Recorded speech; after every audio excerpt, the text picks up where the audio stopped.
Hey, what's up everyone? Kevin here. In this video, I want to share with you probably the most important thing you're going to hear about in snowboarding, and that is how to be safe on the mountain. Whether you're a beginner on your first day, riding in the terrain park, or if you're an expert level rider of 20 plus years in the backcountry, there's always going to be a risk of injury or death. In this video, I want to share with you all the different ways of potential injury or death, but also ways that you can mitigate it so that your risk is as low and as minimal as possible. So the most deadly thing on the mountain is definitely avalanche risk. Every year, people die, unfortunately, in avalanches, but there's some ways that you can mitigate this risk.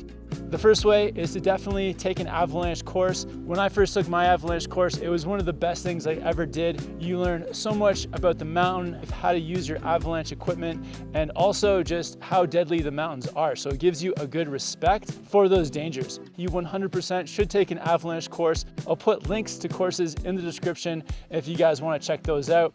Once you're done your avalanche course, it's not over there. You definitely want to be practicing with your Avi gear on a regular basis. Even if you have no plans to go into the backcountry, it's always a good idea with your friends to practice using the gear, because if you're ever in a real situation, it's going to be high stress. So the more you can practice with your Avi safety tools, the better prepared you'll be. Some basic things you want to look out for in avalanche terrain, some things that can save your life, is first, watch out for new snow. Most avalanche accidents happen in the first 24 hours after a new snowfall. So if you wake up and there's some fresh snow, that's an indicator that there could be some avalanche risk. Next, when you're in the backcountry, looking out for signs of avalanche debris or crowning on similar slopes.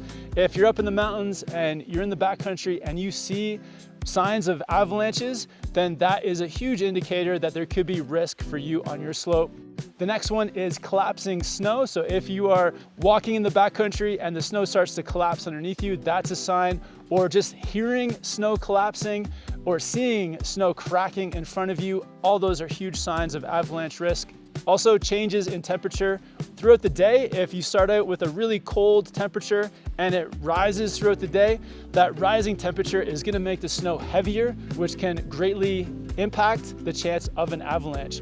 You'll often see on a sunny day slides happening because that snow heats up. And then finally, wind packing. So if it's a windy day and the wind gets blown into one spot, that's just like fresh snow falling. So loading up an area with extra snow from the wind, that can also help to set off an avalanche. A few other things for backcountry safety: always go with a crew that you trust. Don't get pressured in by one person to take a risk that you're not ready for. When you are trekking around in the backcountry, be aware of others. Never traverse above another group that could potentially set off an avalanche. And when you are riding through potential avalanche terrain, just go one at a time so the first person can test the slope, and then everyone back can potentially be there to save that person if there is an accident. And again, take an avalanche course if you are going to venture into the backcountry. The next deadly thing is snowboarding that can happen inside the resort. And this is another one that does happen all the time. People unfortunately die in tree wells, they die falling off of cliffs, or getting into terrain and lost throughout the day. But there are some things you can do to be as safe as possible. The first one, when riding through the trees, definitely always ride with the crew and keep an eye on each other. Tree wells are very risky when riding through trees. What a tree well basically is when the snow falls, most of the snow actually gets trapped above in the tree, leaving an empty space at the base of the tree. And this empty space is where you can slide into, potentially get stuck. So when you're riding through the trees, keep an eye on your partner. Don't let somebody just disappear and hope that you meet up with them at the bottom. And be aware of the tree well risk yourself. Don't take unnecessary riding risk where you're out of control. Try to ride within your limits and steer clear of sliding into any tree wells.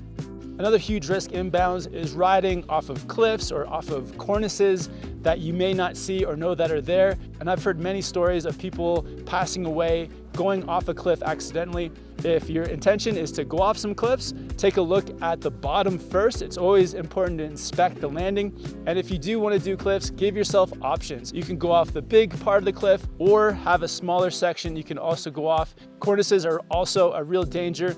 If you get too close to a cornice, you can potentially break off the whole section, and that can be very dangerous.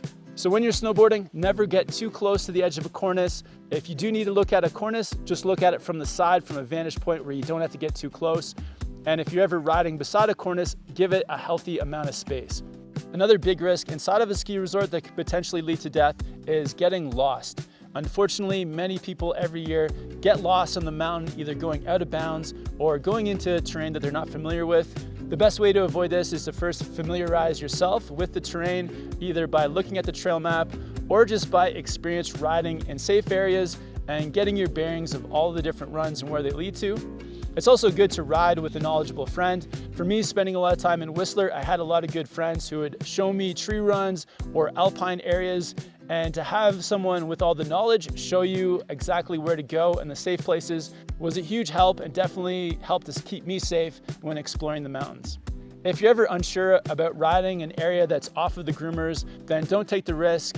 Skip it and wait to ride with somebody who knows the area, or make sure that you study the trail map or talk to somebody to know where it leads to be as safe as possible. Dangers inside the resort, on the runs, or in the terrain park. These are less deadly, but still very common for injury.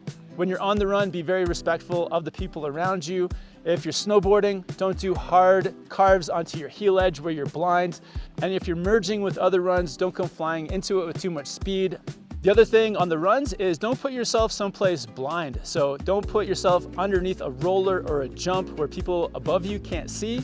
At the same time, don't hit something on the run if you can't see the landing. There could be somebody sitting there or just somebody who has fallen. The terrain park is also a place where a lot of injuries can happen, especially on the very last run. Typically, what happens on the last run of the day is that you don't have the same energy you had before. The conditions of the features have deteriorated, so that combination can really set you up for an injury. In the terrain park, I think the most important thing too is trying to ride past your ability or just to progress too quickly.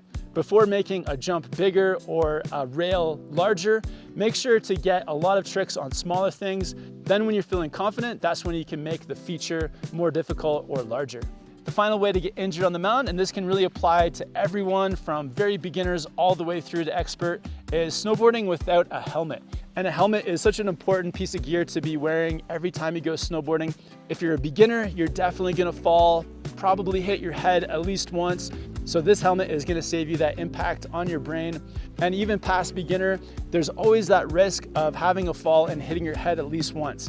For me, it doesn't happen every year, but every couple of years I do have a significant impact to my head, but my helmet always saves me. So I always ride away without injury, just getting up and continuing to ride the rest of the day. I know that most people nowadays do ride with a helmet, so that's amazing. And if you ever do have a crash with a helmet, it's a good idea to replace it just so that the helmet is working properly and gonna protect you as it's supposed to.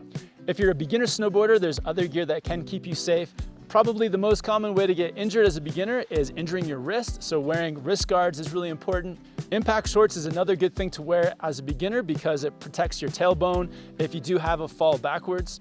Also, stay safe by progressing at a rate that you're comfortable with and not pushing it too far too quickly. I hope this video will help you stay as safe as possible out there. If there's something I missed, it'd be great to hear from you down in the comments. The more that we can share ideas and encourage each other to be safe, I think overall as a snowboard community, we're gonna be smarter and safer out there. I'll also put links to all my safety gear and Avi gear below in the description if you guys wanna check that out. And also links to Avalanche Course websites where you can find an Avalanche course in your area. Thank you so much for watching. Be safe out there snowboarding, and I'll see you in the next video.